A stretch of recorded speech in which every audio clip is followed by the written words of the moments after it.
Bakunzi bacu turabahaye ikaze.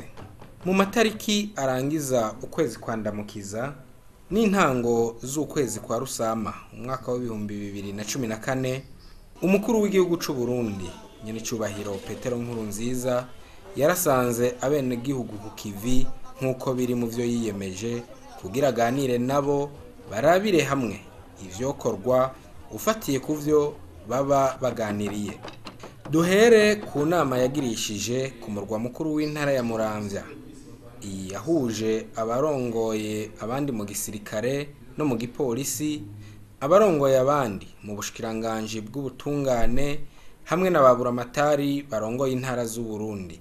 Ikaba yari inama yo gusuzuma ivyaranguwe mu vy'umutekano mu minsi 45 yari irangiye habaye yindi nkiyo. Umuvugizi w'umukuru w'igihugu Réalisation atubwira ivyo bayaze. Nyicubahiro umukuru w'igihugu aheje gukoranya inama yarimwo inzego z'umutekano no kwivuna abansi, inzego z'ubutungane n'inzego z'intwaro, aho muri rusangi bariko barabira hamwe ingene umutekano wifashe kuva haheruka inama yabereye mu Giheta itariki 5 z'ukwezi kwa gatatu uyu mwaka nyene.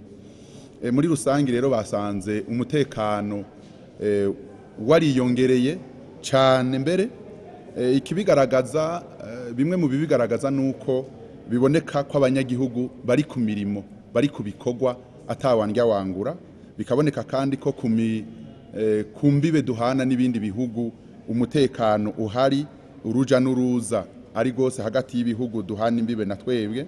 Hanyuma kandi uravye n'ingene abantu bariko barakorana muri izo nzego nyene, haba inzego z'umutekano, z'ubutungane n'intwaro, ukabona ko bakora bariko basenyera ku mugozi umwe. Mu bishobora guhungabanya umutekano hari umudayimoni yateye mu bantu bamwe bamwe bakabesha, bakarementanya, barementaniriza abandi no gukuza isaku n'ibihuha. Ivyo navyo biri mu vyo bavuganye ko barabiye hamwe kandi n'ibibazo bimwe bimwe mugabo bisa nibishobora guhungabanya umutekano canke byagiye birawuhungabanya. Aha naho hari ikintu gikuru cigaragaje nuko hari ingendo n'ingeso y'ibihuha. Ibihuha bivuga yemwe buca mutegwa canke ukumva hari inkozi ziriko ziratangwa hana hariya, ugasanga mugabo biriko bikogwa bimwe bifatiye ku bagomba kwirondera amafaranga, babanje kubesha abandi ngo ejo biracika, raba ko mwoduha ibi nibi canke twatumwe naka, ariko kandi bikaba bikogwa bijanye n'intumbero za bamwe bagomba gushika ku bintu vya politike. Aha rero impanuro zatanzwe kandi ico biyemeje nuko hagiye kugira ngo bashobore kubeshuza neza mwene ivyo bihuha, ahanini yari guhagararira kubijanye cyane na ya makomite y'umutekano ahuriwemo na bose, akaba ariyo ashigwa hose kandi agashobora kugira gutsimbatazwa kugira ngo abantu bashobore kubeshuza izo nkuru bari muri izo nzego, kandi bashobore no kumenya gutohoza neza mbega ni bande bariko bakwiragiza ivyo bihuha, na cane bariko bakwiragiza ibihuha bijanye no gucanishamwe abarundi bafatiye ku moko, kugira ngo bimenyekanye abo bantu bashengezwe imbere y'ubutungane. Ikindi kandi gishobora guhungabanya umutekano nukudahaha kw'ingendo y'akaguma ya bamwe bashigikiye wa mwigeme Zebiya bama bagomba kuza gutera akaguma ibusinde. Ikindi ningeso mbi cyane abafashwe bariko byo gufata ku nguvu, usanga aho kubajana imbere y'ubutungane hari habagomba kubihereza mu myumvikano. Habonetse kandi yuko impanuka n'amasanganya yo kumabarabara akiriho, naho yagabanutse muri rusangi mu gihugu cyose. Ubu bisa nuko ayabonetse yashika muri iyi minsi kuva itariki 5 z'ukwezi kwa gatatu umwaka wa 2014 gushika uyu munsi, bashoboye kubona ko habaye amasanganya ashika 588. Ugiye kuraba muri rusangi mu gihugu amasanganya yaragabanutse, ariko ahari ko ariyongera ni kuri ribarabara RN7 rica mwijenda. Ibi navyo bikaba vyagaragaye ko ari kubera ko ariho hasigaye haca cyane bya biduga binini na bya biduga bikwegana. kumbure hatari hamenyerewe ko ariho bica. Ibi rero uravye ingene aya masanganya yari yagabanutse bashimye gose igikorwa c'abajejwe umutekano cyane cyane abajejwe uruja n'uruza mu mabarabara hamwe n'amanama yagiye arakoreshwa abatwara imiduga n'amapikipiki. Ayo manama cyane akaba yarigera mu ntara kandi ivyiza bikaba biriko birabonekamo. Ibindi bashoboye kurangura vyigaragaje nuko bagiye baragira gusaka cyane mu mazu no mu mashamba no mu mirima, aho naho bikaba byatumye bashobora gufata inkoho zishika 18 n'amagrenade amajana 213. Hanyuma baragwanije bongera barasambura utugwi tw'inkorabara twitwaje ibigwanisho dushika 20, barongera barafata kandi baraturira ibiro bishika amajana 425 vy'urumogi no kurandura imirima y'urumogi ishika amaheka 3.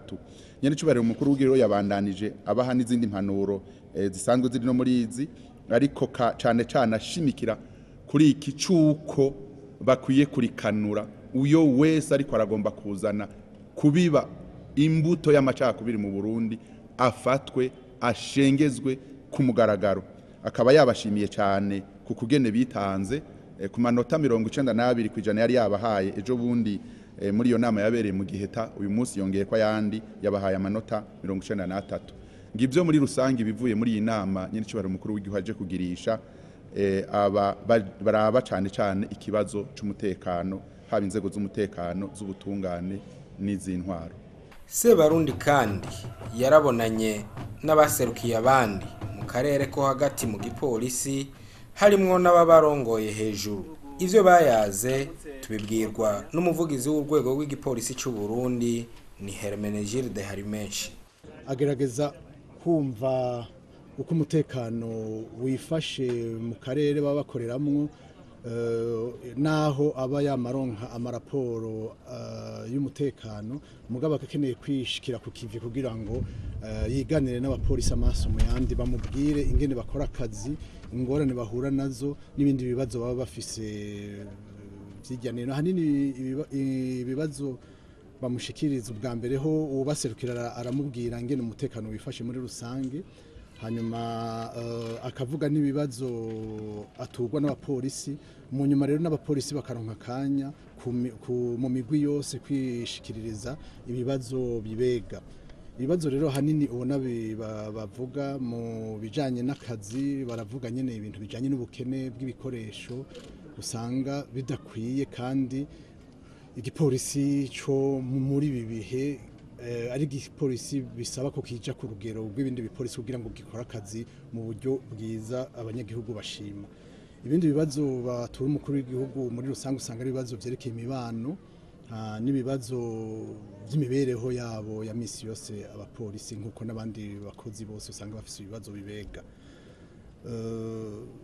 Muri rusange rero umukuru w'igihugu yashimiye abapolisi akazi bakora muri kano karere, kuko n'akarere nk'uko babishikirije kandi n'abarundi bavyumva, akarere ko hagati n'akarere kamaze imisi gatekanye. Ahanini rero bikaca biva ku kwitanga kw'abapolisi n'ingene bakorana n'abandi bose basangiye akazi kajaraba ibintu by'umutekano. Kandi n'abapolisi nyene nabo bashima umukuru w'igihugu ubwo ruzinduko yagize abagendera, kuko barazi yuko arongoye abarundi benshi n'imigwi myinshi, kuba yumviriye rero abapolisi akabagendera baca bumva ko ari umwitwarariko afitiye umwuga wabo n'akazi kabo n'imibereho yabo. Ikindi umuntu yovuga ni impanuro rero yaciye abatekerera, impanuro nyinshi rero zijanye n'akazi, kuko ibibazo vyose basaba bavuga vyerekeye imibano, vyerekeye imibereho, umukuru w'igihugu avuga ati inkingi y'ivyo vyose no gukomeza umutekano. Ibibazo biri mu gihugu vyose, ikibazo ca mbere gitegerezwa gutorera inyishu ni ibintu vyo guhagararira umutekano, kuko hari amahoro n'umutekano ibindi vyose bica bironka inyishu. Aca avuga yuko rero ku mupolisi mu kazi kiwe inkingi y'akazi ku mupolisi ni gukomeza discipline kugira ngo atunganirize akora akazi asonera abamukoresha yongera asonera na bene gihugu kuko nibo akorera. Ivyo rero by'umutekano iyo biheje bikamera neza, ibibazo rero vy'imibereho n'ibibazo by'uburyo biraheza bigaca bitora inyishu. Ikindi umukuru w'igihugu ashimikirako nukubereka yuko amahoro n'umutekano bikomeye imbere ni heza, arababwira ibintu by'umwizero abereka iyo ibinyishu z'ibibazo bimwe bimwe bijanye n'imibereho n'ibibazo by'imibano n'ibibazo by'ibikoresho inzira vyozanana mu gihe umutekano ubandanye wiyongera. Kubijanye n'abahangara urwego rw'igipolisi, iyo hatunganijwe imyiyerekano idakurikije amategeko, umuvugizi w'igipolisi asaba nyabuna abanyamakuru bonyene ubwabo kubanza kumenya ingene ibintu bimeze n'ingene inzego zitunganijwe, hanyuma bafashe gushikiriza inkuru itumbereye atari iyisunitswe n'uwari we wese. Twasaba yuko abantu bakora ubuzi butandukanye mu bihugu na cyane cyane mu bw'abamenyesha makuru mwumva akazi kw'inzego ingene gatunganijwe. Abapolisi ntibabuze imyerekana, abapolisi sinavyo bajejwe. Abatunganya ibintu vy'imyerekano y'abanyagihugu bakongera bakabihagarika ni n'abajejwe intwaro. Muri uko kubihagarika rero barikora ku gipolisi basaba yuko amategeko bafashe aja mu ngiro. Kizigenza mu nzego zo kwivuna abansi n'iz'umutekano yarongeye kandi arabonana n'abaserukiye abandi mu karere ka kabiri ka gisirikare, intwazangabo, ibisongerezi n'abasirikare bato bato nk'uko vyari vyagenze mu gipolisi. Iyi ntara ya kabiri ya gisirikare ikaba ariyo yabaye iya mbere mu mahiganwa yahuje uburere bwa gisirikare. Ayo mahiganwa akaba yari yerekeye akarangamutima ka gisirikare, mu gifaransa competition d'éthique. Reka twumve umuvugizi w'igisirikare c'u Burundi Colonel Gaspard Baratuza. Ahejeje kubonana n'icyubahiro umukuru w'igihugu cacu Burundi, akaba na Kizigenza mu nzego z'umutekano no kwivuna abansi, ahejeje kubonana n'abaserukiye abandi mu basirikare basanzwe barangurira imirimo yabo mu ntara ya kabiri ya gisirikare. Ivyo bavuganye rero ahanini biri mu mice itatu.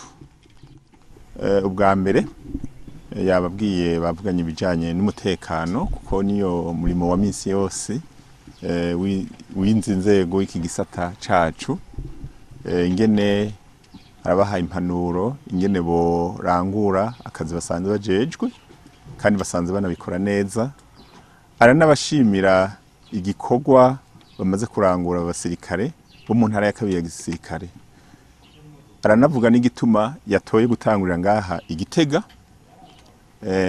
abasirikare barangurira imirimo ngaha mu ntara ya Gitega babaye aba mbere mu bintu bitari bike. Ibikorwa vyaranguwe mu mwaka uheze, hariho nk'icigwa kijanye n'inyifato nziza muri migwi y'igifaransa twita competition éthique. Abasirikare bo mu ntara ya kabiri nibo babaye ba mbere ku rwego rw'igihugu, baronka mbere n'agashimwe. Agashimwe baronse ubu bariko baragahinyanyura ku buryo kazogirira akamaro igisirikare cose, mbere n'abasirikare bari muri ntara ya kabiri batibagiwe. Ikindi ca kabiri naco bavuganye nikijanye ibiva mu mutekano mwiza. Umutekano mwiza murazi yuko uzana iterambere. Iterambere rero ntishoboka mu gihe umutekano utahari, murabizi. Ico yagishimikiye ko yuko bwa mbere ari kuzana amahoro n'umutekano, hanyuma no kwitaho ibikorwa vy'iterambere. Nko mu bindi bihugu murazi ibisirikare vyaho usanga hari ibintu bimwe bimwe bakora bagafasha hambavu yo guhiga umwansi, kuko muri ino minsi umwansi burya suje azarasa n'umwansi w'inzara, n'umwansi akomeye. Aho rero yatanze impanuro, aradukebura, aratwigisha ingene twokwifata muri bino bihe dufise amahoro dufise umutekano nukwamizaho ijisho mugabo twiyumvira n'ibindi bikorwa twoshobora gukora mu minsi iza. Ikindi ca gatatu umukuru w'igihugu yatubwiye nikijanye murabona ahantu tuba nibihe turimwo vya politike. Hariho abantu bamwe bamwe usanga bavuga amajambo atera ubwoba mugabo abasirikare murazi yuko ubwoba babugira gake mugabo bava mu miryango bava mu barundi. Muri uwo mwanya rero bogerageza bagatora urwansi n'ururo bakumviriza ibibaraba bakareka kumviriza abantu babakwega kuko birashoboka kumenya cyane cyane iyo twavuye aho tugeze niyo turiko turaja. Aho tuja rero aho tugeze ubu ni heza, iyo tuje imbere naho nyene hatunganijwe neza. Ari naco gituma rero abantu bavuga yamuhe twobirinda hanyuma tugakora ico tujejwe nkuko mubizi twe tujejwe gucikingira igihugu imbibe n'abanyagihugu kugira ngo batunganirwe. Mu majambo make ivyo nivyo twayaze kandi abasirikare bavuyeho bafise akanyamuneza baryohewe ku mpanuro kizigenza ahejeje kubaha. Inama nk'izi zikaba zizobandaniriza mu bundi burere bw'igisirikare n'igipolisi. Umukuru w'igihugu c'u Burundi yarongeye kandi arifatanya n'abenegihugu mu bikorwa vy'iterambere rusangi. Muri Muramvya ya mbere bakaba bariko bubaka ishure, mukamenya ko ubu mu mashure menshi bariko barwiza ibirasi muri wa mugambi w'ishure shingiro. Igitega muri komine Makebuko naho nuko umugambi wo kubaka ibirasi vy'amashure shingiro urabandanya, aha ni ku mutumba wa Mwaro Mavuvu.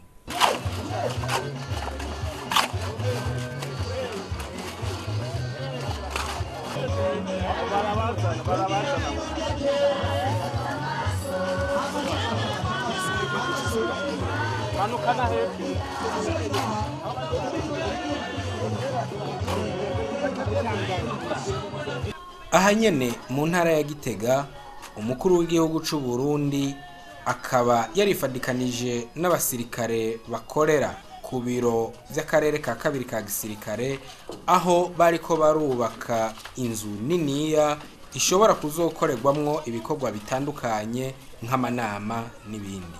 Kubijanye n'ibikorwa rusange nyene umukuru w'igihugu c'u Burundi yaraciye ku musozi Ntunda, aho ni muri komine Gishubi, akaba yifadikanije n'abenegihugu mu bikorwa vyo gucanga isima n'umusenyi bongera babihererekanya muri wa mugambi wo kubaka ishure shingiro.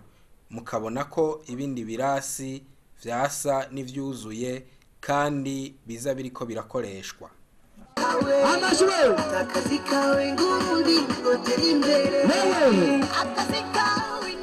Umukuru w'igihugu c'u Burundi yaraciye kandi ku musozi wa Tankoma ni muri komine Gitega, aho yaraba ahariko harategurwa kubakwa ikibuga c'umupira w'amaguru ca kijambere.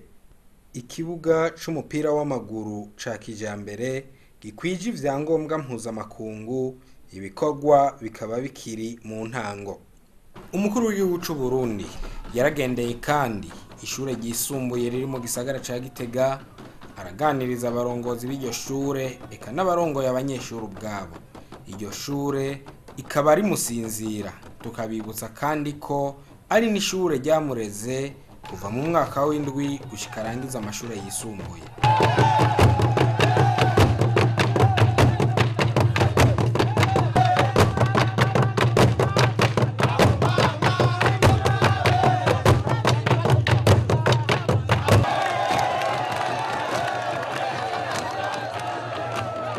Mu rukurikirane rw'amanama yagiye ahuza imirwi itandukanye y'abagumyabanga, nabo bakaba ari abanywanyi b'umugambwe CNDD-FDD, umukuru w'igihugu c'u Burundi akaba n'umukuru w'inama nkuru y'inararibonye z'uwo mugambwe yaritavye ubutumire bw'uburongozi bw'uwo mugambwe, aho bari baramutse batunganya umwiherero wari ugenewe abarongozi ku rwego rw'igihugu, urw'intara n'amakomine mu muhari w'abakenyerarugamba abakenyezi bahurikiye mu mugambwe CNDD-FDD. Ivyo bariko barabira hamwe tubibwirwa n'umukuru w'uwo mugambwe umushingamateka Pascal Nyabenda. Mu ngoro y'umugambwe y'intara y'umugambwe CNDD-FDD duhejeje kubonana n'abarongoye abandi mu bakenyerarugamba abo twita abakenyerarugamba mu mugambwe wacu CNDD-FDD. Bari rero abarongoye abandi ku rwego rw'igihugu, ku rwego rw'intara no ku rwego rw'amakomine. Ni ukuvuga ko amakomine yose uko ari 129 agize igihugu cyacu yari yaserukiwe. Bari bahuriye rero hano nk'uko twari tumaze iminsi tugira izindi nama. Nagira ndabamenyeshe rero yuko ni inama isanzwe, ni inama dusanzwe twita umwiherero, ikaba ari inama dusanzwe tugira kugira ngo turabe ibikorwa abo tuba tugirishije inama baba bamaze iminsi bakora, tubabwire ibyo dushima, tubabwire aho bokosora. Nibyo rero twakoze nuno musi. Mboneyeho mbere akanya ko kugaruka ku nama yabereye Ingozi, inama yavuzwe cyane ku maradiyo no mu mateleviziyo yimbonera kure.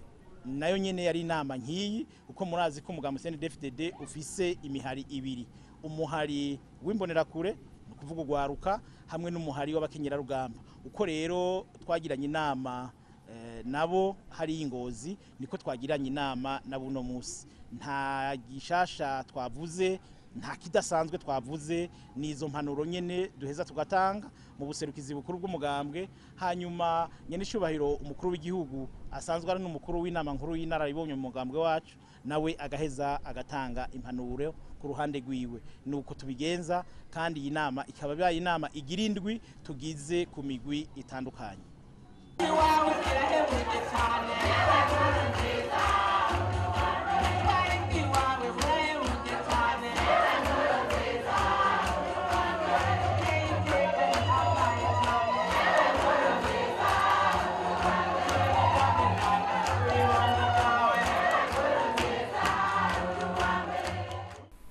Kwigenekerezo rya mbere Rusama wari umunsi mukuru w'abakozi n'akazi, nawe ukaba wahimbarijwe ku rwego rw'igihugu aho nyene mu ntara ya Gitega. Uko biboneka ni defile yari yateguwe neza, wateye iteka bino birori ni umukuru w'igihugu Petero Nkurunziza. Hanyuma akaba ari kumwe n'umutambukanyi wiwe, mu mpande za hafi yiwe hari abaserukira ibihugu byabo hano mu Burundi n'abaserukira amashirahamwe mpuzamakungu. Hari abashinga amateka, abakenguza amateka, abashikiranganje bamwe bagize leta y'u Burundi, hari n'abandi batari bake ni boraba. Abageze imbere y'ubwugamo bw'iteka hano n'abarimyi b'ikawa, abarimyi b'ikawa bafise ibiterwa by'ikawa. Mbere ikawa iboneka ko isa niyumye, iboneka ko isa niyihiye nako ego kamuzi rero ko igiterwa c'ikawa kiri mu bizanira Uburundi amafaranga y'agaciro. Hanyuma abageze hano mbona bambaye umwambaro wisa. Idi Jafara ari hafi yanje aje kumbwira ko ari abanyeshure baheruka gutangura muri ya kaminuza iteye igomwe heruka kubakwa ku mugwa mukuru w'intara ya Gitega. Akaba ari imbere n'ishure kaminuza yibakiwe na bene gihugu, bafise umwambaro usa neza ntiworaba. Je nkibabona nagira ngo nagatenge gasanzwe. Mugabo Idi Jafari, wewe ni ishure rishasha kandi kaminuza y'ubuhinga n'ubwa mbere biba mu Burundi. Kuri ndavye uko abanyeshuri bo muri kaminuza baje bameze nuko baraje ku bwinshi, kandi ari ishuri ata n'amezi angahe maze yitangura, ariko mbonye ko bameze none ko ari ibintu bidasanzwe, ko bambaye umwambaro umwe, bambaye amashati asa no hepfo bambaye ipantaro zirabura, none yuko ari ibintu bidasanzwe. Iyo kaminuza koko ko iboneka itanguranye inguvu zitagira uko zingana, inguvu nyinshi koko. Ego rero nkuko mbere ni benshi gose bwa yuko ubu baracabandanya baca ngaha imbere y'ubwugamo bw'iteka.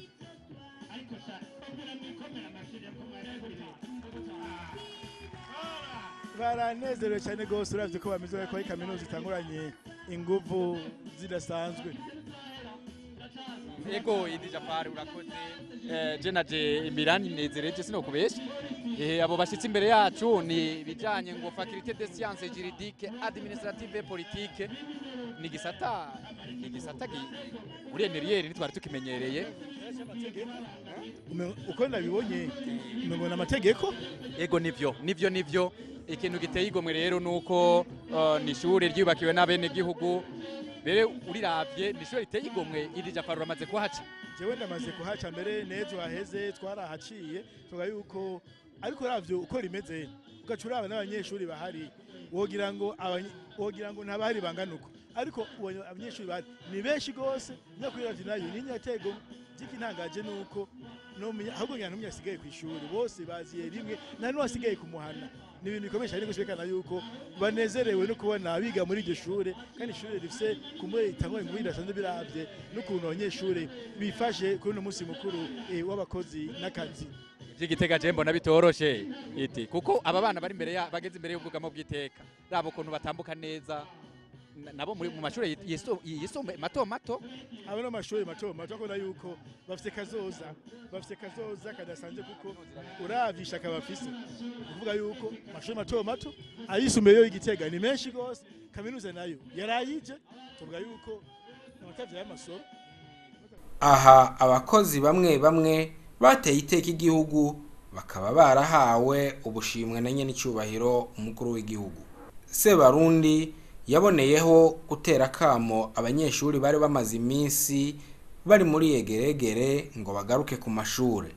Tukaba tuboneyeho n'akaryo ko kubashimira ko bakubise ubweru bakagarura ubwenge bakitaba kamo kanyene icubahiro umukuru w'igihugu. Ubu ivyirwa bikaba vyasubiye gutangura ukuri kwamye.